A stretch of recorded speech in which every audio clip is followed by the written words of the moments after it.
ಇವರ ಸರ್ಕಾರಿ ಸೇವೆಯು ಅತ್ಯಂತ ದಕ್ಷ ಮತ್ತು ಪ್ರಾಮಾಣಿಕವಾಗಿದ್ದು, ಇವರ ಸೇವೆಯನ್ನು ಪರಿಗಣಿಸಿ ಕರ್ನಾಟಕ ಪ್ರೆಸ್ ಕ್ಲಬ್ ವತಿಯಿಂದ ಇವರಿಗೆ ವೈದ್ಯ ಸೇವಾ ರತ್ನ ಪ್ರಶಸ್ತಿ ನೀಡಿ ಗೌರವಿಸುತ್ತಿದೆ. Doctor Yaduraj MK, doctor Yaduraj MK ದಯವಿಟ್ಟು ವೇದಿಕೆ ಮೇಲೆ ಬರಬೇಕು ಅಂತ ಕೇಳ್ಕೊಳ್ತಾ ಇದ್ದೀವಿ ಸರ್.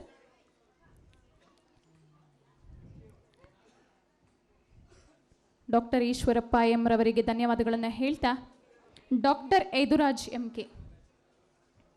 ಡಾಕ್ಟರ್ ಯದುರಾಜ್ ಎಂಕೆ ಇವರು ಶ್ರೀ ಕಾಳೇಗೌಡ ಮತ್ತು ಶ್ರೀಮತಿ ರಾಧಾ ಅವರ ಉದರದಲ್ಲಿ 1984ರಲ್ಲಿ ಹಾಸನದಲ್ಲಿ ಜನಿಸಿ ಎಂಬಿಬಿಎಸ್ ಅನ್ನು ಬೆಳ್ಳೂರು ಎಐಎಂಎಸ್ ನಿಂದ ಪಡೆದು ಎಂಡಿ, ಎಫ್ಐಪಿಎ, ಸಿಸಿಇಪಿಸಿ ಉನ್ನತ ವ್ಯಾಸಂಗ ಮಾಡಿ 10 ವರ್ಷದಿಂದ ಕಿದ್ವಾಯ್ ಕ್ಯಾನ್ಸರ್ ಆಸ್ಪತ್ರೆಯಲ್ಲಿ ಸಹಾಯಕ ಪ್ರೊಫೆಸರ್ ಆಗಿ ಉಪಶಮನಕಾರಿ ಆರೈಕೆ ಮತ್ತು ಮಕ್ಕಳ ಅರಿವಳಿಕೆ ತಜ್ಞರಾಗಿ ಸಹಾಯಕ ಪ್ರೊಫೆಸರ್ ಆಗಿ ಕಾರ್ಯನಿರ್ವಹಿಸುತ್ತಿದ್ದು, ಇವರ ಬೋಧನಾ ಕ್ರಮ ಮತ್ತು ಚಿಕಿತ್ಸೆಯನ್ನು ಗಮನಿಸಿ ಕರ್ನಾಟಕ ಪ್ರೆಸ್ ಕ್ಲಬ್ ವತಿಯಿಂದ ಇವರಿಗೆ ವೈದ್ಯ ಸೇವಾ ರತ್ನ ಪ್ರಶಸ್ತಿ ನೀಡಿ ಗೌರವಿಸುತ್ತಿದೆ.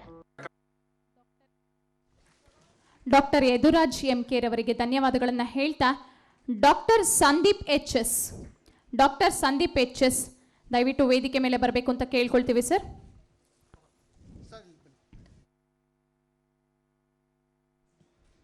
ಡಾಕ್ಟರ್ ಸಂದೀಪ್ ಎಚ್ಎಸ್ ಇವರು ಶ್ರೀ ಶಂಕರಪ್ಪ ಎಚ್ಬಿ ಮತ್ತು ಶ್ರೀಮತಿ ಗಾಯತ್ರಿ ದೇವಿ ಅವರ ಉದರದಲ್ಲಿ 1984ರಲ್ಲಿ ಹೊಳಲ್ಕೆರೆಯಲ್ಲಿ ಜನಿಸಿ ಎಂಬಿಬಿಎಸ್ ಅನ್ನು ಜೆಜೆಎಂ ಮೆಡಿಕಲ್ ಕಾಲೇಜ್ ದಾವಣಗೆರೆ ಮತ್ತು ಎಂಡಿಯನ್ನು ಕೆಎಲ್ಇ ವಿಶ್ವವಿದ್ಯಾಲಯ ಬೆಳಗಾವಿಯಲ್ಲಿ, ಡಿಎಂ ಅನ್ನು ಸೆಂಟ್ ಜಾನ್ಸ್ ಮೆಡಿಕಲ್ ಕಾಲೇಜ್ನಲ್ಲಿ ಪಡೆದು 11 ವರ್ಷದಿಂದ ಬೆಂಗಳೂರಿನ ಜಯನಗರದ ಸಾಗರ ಆಸ್ಪತ್ರೆಯಲ್ಲಿ ವೈದ್ಯ ವೃತ್ತಿಯನ್ನು ಅತ್ಯಂತ ದಕ್ಷತೆಯಿಂದ ನಡೆಸಿಕೊಂಡು ಬಂದಿದ್ದಾರೆ.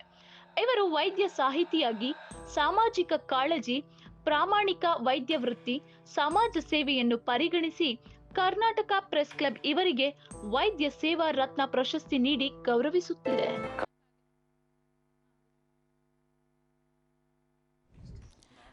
ಡಾಕ್ಟರ್ ಸಂದೀಪ್ ಎಚ್ಎಸ್ ರವರಿಗೆ ಧನ್ಯವಾದಗಳನ್ನು ಹೇಳ್ತಾ ಡಾಕ್ಟರ್ ಬಿಎನ್ ಆನಂದ ರವಿ, ಡಾಕ್ಟರ್ ಬಿಎನ್ ಆನಂದ ರವಿ ದಯವಿಟ್ಟು ವೇದಿಕೆ ಮೇಲೆ ಬರಬೇಕು ಅಂತ ಕೇಳ್ಕೊಳ್ತಾ ಇದ್ದೀವಿ ಸರ್.